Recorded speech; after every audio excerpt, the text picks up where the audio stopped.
یہ کراچی کے شہریوں کے لیے جو ہے خوش آئند ہے، اور ایک پازیٹیو سرگرمیوں کی طرف کراچی ماشاء اللہ آہستہ آہستہ جا رہا ہے۔ ادبی، سماجی، ہر قسم کی سرگرمی کا مشاہرہ ہوگا، اور جس میں بتایا گیا ہے کہ دنیا پوری سے جو ہے بڑے بڑے شعراء شرکت کر رہے ہیں۔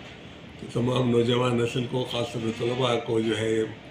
میں کہوں گا کہ یہ ہماری کلچر ہے، ہمارے روایات ہیں، جس طرح مشاعرے ہوتے ہیں، ادبی محافل ہوتی ہیں، اس قسم کی جو ہے جہاں پہ شعراء تو کیا ہوتے ہیں، وہ ایک انٹلیکچوئلس ہوتے ہیں، بڑے جو ہے پاکستان کے جو محب وطن لوگ آتے ہیں، تو وہاں پہ طلباء جتنی بڑی تعداد میں شرکت کریں گے تو ان کے لیے بھی بہتر ہوگا، اور جو ہے وہ ایک روایت بھی جو ہے وہ بڑھے گی،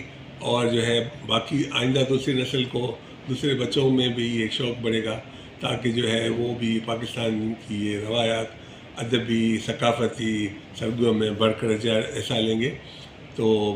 اور یہ خاص طور پہ منتظمین جو بورڈ کے پوزیشن ہولڈرز کے لیے انعامات کا اعلان کیا ہے، جس میں ایوارڈ کے ساتھ کیش پرائز بھی ہے، جو انٹرمیڈیٹ بورڈ اور سیکنڈری بورڈ دونوں کے جو ہے بچوں کو یہ شاید انتظامات کیے گئے ہیں، یہ تو اور خوش آئند بات ہے۔ تو بچوں میں جو ہے ایک مقابلے کا جذبہ بھی بڑھے گا، بچوں میں ایک پازیٹیو ایٹیٹیوڈ بھی ان کا بڑھے گا، اور ان میں یہ قسم کا جو ہے وہ یہ اگر تسلسل رہا آئندہ بھی تو اور زیادہ اچھا ہوگا کہ منتظمین یہ مشاعرے میں جو ہے وہ سب سے بہترین پہلے نمبر پوزیشن حاصل کرنے والے بچوں کے لیے اس قسم کے انعامات کا انعقاد کریں۔ شکریہ۔